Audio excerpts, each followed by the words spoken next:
Many thanks to Zora and Isabel. Let's go straight to our top story this hour. Another major data breach. Russia's being considered as a suspect in an investigation into a cyber attack on the Electoral Commission.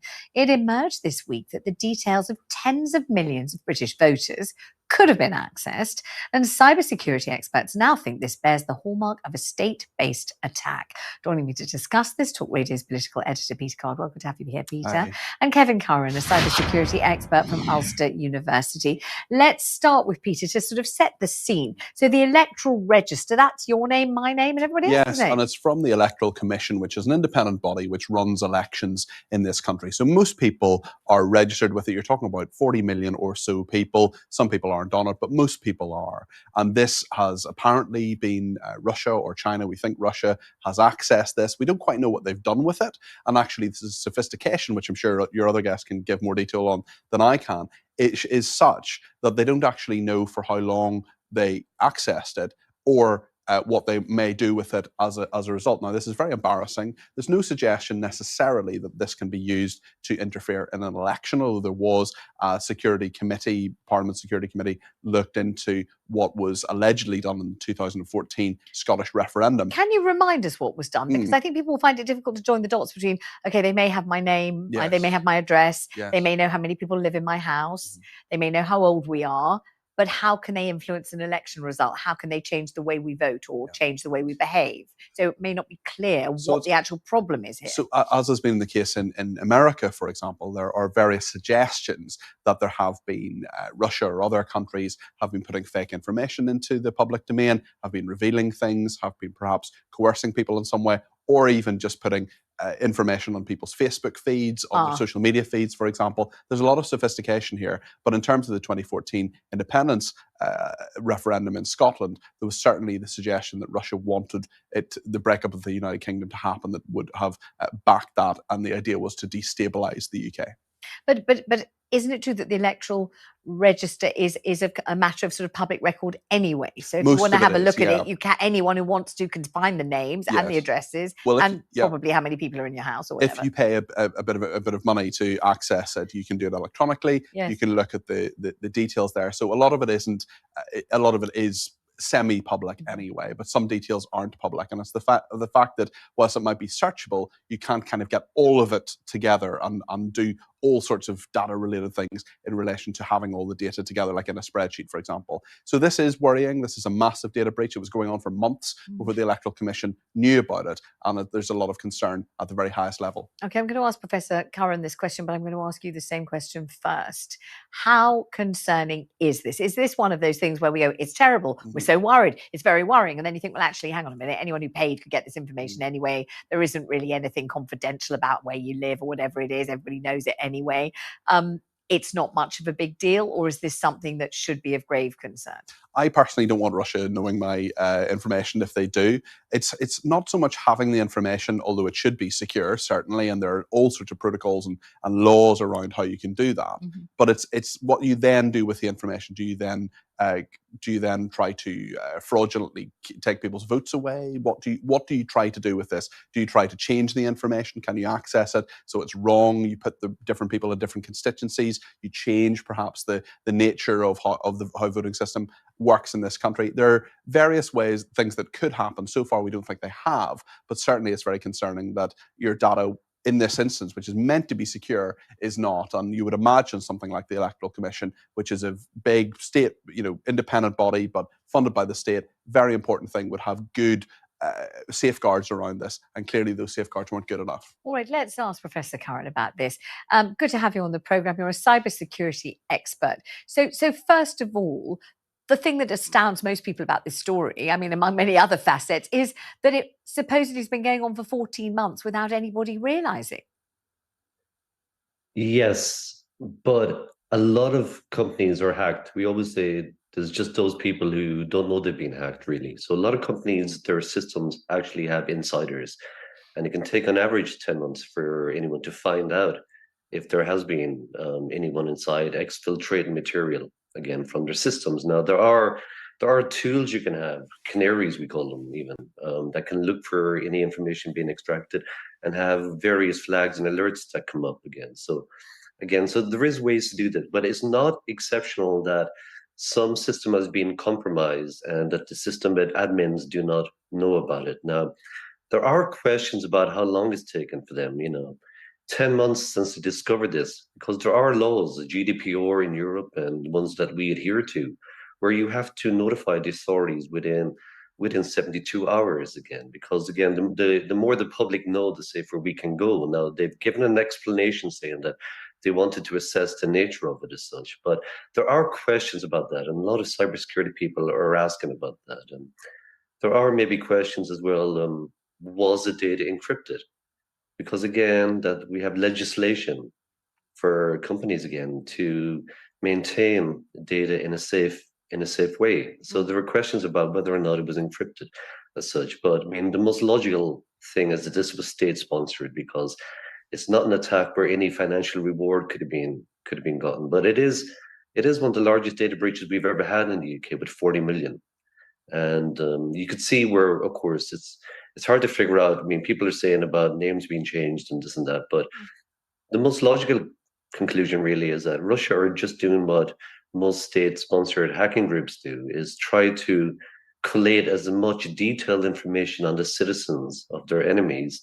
And again, of course, a lot of this is public, but it would have been harder to find. It's behind paywalls like 192.com, but here's a nice clean database with all the up-to-date addresses, really. So it's easier for them to put things together and Professor, maintain a database on other citizens. Okay, so it all seems terrible and very ominous and very worrying, but what are they going to do with information which says, that the Smith family live at number 5 Cherry Tree Lane, they've got a dog, they drive a car? What? It's not as if you're giving them your intimate proclivities or even telling them how you're going to vote or what your political inclinations are or your income bracket or anything else that you might know, your inside leg measurement, none of that stuff. This isn't like a Cosmo survey about how many times a week you have sex. It's not that. This is just where do you live and how many people are in the house, pretty much, and your postcode, isn't it? So why does Russia want it, and what can they do with it if it is Russia and they've got it? What can they do?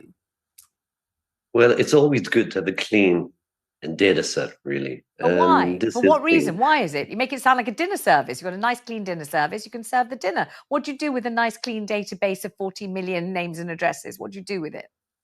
Okay, so they're maybe trying to target someone who works for the military, someone who works in police, or someone who works in some military complex where they're just trying to get in. So this makes it so much easier, again, because they have different spy agencies as well, and they can have a nice central clean database, knowing that actually they don't, that they're not going to go to someone's wrong address and they're trying to infiltrate them or put something in their tea. Really, it's just in their database. But it can also be does it say on the electoral roll that you work for the military? Doesn't it just say you live there and what your name is? They don't say what you do they? No, well, it's supposed to be the cross-referencing, Professor Curran. Yes, the cross-referencing.